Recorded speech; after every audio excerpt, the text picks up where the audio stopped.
ప్రభుత్వ భూమిని కాపాడడంలో ఇది స్థానికుల విజయం అని చెప్పొచ్చు. అట్లాగే యుధిష్ఠిర వార్త యొక్క కూడా విజయం అని చెప్పుకోవచ్చు. ఎందుకంటే రాత్రికి రాత్రే ప్రభుత్వ భూములు అక్రమ కట్టడాలు కట్టారని చెప్పేసి స్థానికులు మనల్ని అప్రోచ్ కావడం జరిగింది.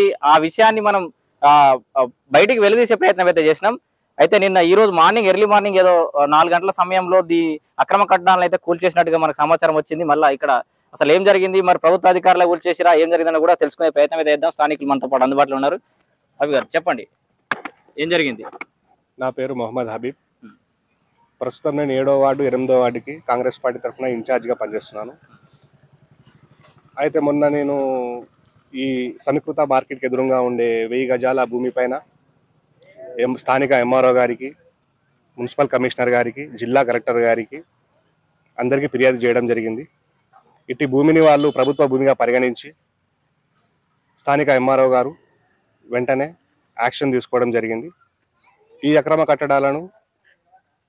కట్టడాలపై స్థానిక ఎంఆర్ఓ గారు దృష్టి సారించి దీనిని ధ్వంసం చేయడం జరిగింది. మార్నింగ్ ఇది ఎంఆర్ఓ గారికి నేను కాల్ చేయడం జరిగింది. మరి ఇది ఎవరు ధ్వంసం చేశారు అనే అంశం పైన ఆయనతో మాట్లాడగా, మేమే డిపార్ట్మెంట్ వాళ్ళని పంపించాము అక్కడికి డిస్మెంటల్ చేయడానికి అని చెప్పారు. స్థానిక ఎంఆర్ఓ గారికి ప్రభుత్వ భూమి కాపాడుకున్నందుకు మా వార్డు ప్రజల తరఫున కృతజ్ఞతలు తెలియజేస్తున్నాము. అలాగే యుధిష్ఠిర వార్త వాళ్ళకి కూడా ఈ సమస్యని పబ్లిష్ చేయడం వాళ్ళ వల్ల అయింది. యుధిష్ఠిర వార్త వాళ్ళకి కూడా చాలా కృతజ్ఞతలు. ఇట్టి భూమిని ఇలానే వదిలేయకుండా దీన్ని మొత్తం క్లీన్ చేసేసి ప్రభుత్వంచే ఫెన్సింగ్ వేయాలని మా యొక్క కోరిక. దీన్ని ఇలానే ఉంచకూడదు. ప్రభుత్వం దీనిపైన యాక్షన్ తీసుకొని, ఇటంతా చాలా లేని వాళ్ళే ఉంటారు, వాళ్ళకి ఉపయోగపడేట్టుగా ఫంక్షన్ హాల్, ఒక మినీ ఫంక్షన్ హాల్ నిర్మించాలని మా యొక్క కోరిక.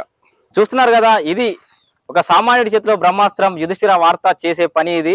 మనం చాలా మంది వెనకడుగేసినప్పటికీ కూడా మన ఇక్కడ సమస్య ఉంది, నిజంగానే ప్రభుత్వ భూమి అని చెప్పేసి నిర్ధారించుకున్న తర్వాత స్థానికులు దీనికి అండగా నిలబడి స్థానికులు దీని గురించి పోరాటం చేస్తున్నారని తెలుసుకున్న తర్వాత మనం ఈ వార్తను వెలికి తీయడం జరిగింది. దానికి అధికారులు స్పందించి దీని అక్రమ కడ్డాలను కూడా కూల్చేయడం జరిగింది. సో మరిన్ని సిద్దిపేట చుట్టుపక్కల ప్రాంతాల వాళ్ళు కానీ ఎక్కడ వాళ్ళు కానీ ఇట్లాంటి సమస్యలు ఏమైనా ఉంటే యుధిష్ఠిర వార్త దృష్టికి తీసుకురండి. యుధిష్ఠిరను సపోర్ట్ చేయండి, సబ్స్క్రైబ్ చేయండి. ఈ ఛానల్ని కనుక మీరు ఎంకరేజ్ చేస్తే మీ చుట్టుపక్కల మీ సమాజంలో జరుగుతున్న సమస్యలు వెలికి తీసేందుకు మాకు మరింత ఎనర్జీ ఇచ్చిన వాళ్ళు అవుతారు. మనం ఈ అక్రమ కడ్డాలే కాదు, ఈ పక్కనే మనకు కనిపిస్తున్నటువంటి ఈ మినీ సమీకృత మార్కెట్ సంబంధించి కూడా మనం ఒక వార్త వెలువరించాం. దానికి సంబంధించి కూడా క్లీన్ చేశారు కూడా వార్త చేసినాం కదా. క్లీన్ చేసి దాన్ని ఉపయోగాలకు తీసుకురావాలి, లేదంటే తాళాలేసి అసాంఘిక కార్యకలాపాలు జరగకుండా చూసుకోవాలని చెప్పేసి కూడా మనం వార్త వెలువరించడం. దానికి తగ్గట్టుగానే ఈ సమీకృత మార్కెట్ ను క్లీన్ చేసి తాళాలు అయితే వేశారు. మనం చూడొచ్చు ఇక్కడ విజువల్లో క్లియర్ గా తాళాలు వేసి ఆ లోపలికి ఎవరు కూడా అసాంఘిక శక్తులు చొరబడకుండా, అసాంఘిక కార్యకలాపాలు జరగకుండా అయితే ప్రభుత్వం చర్యలు తీసుకుంది.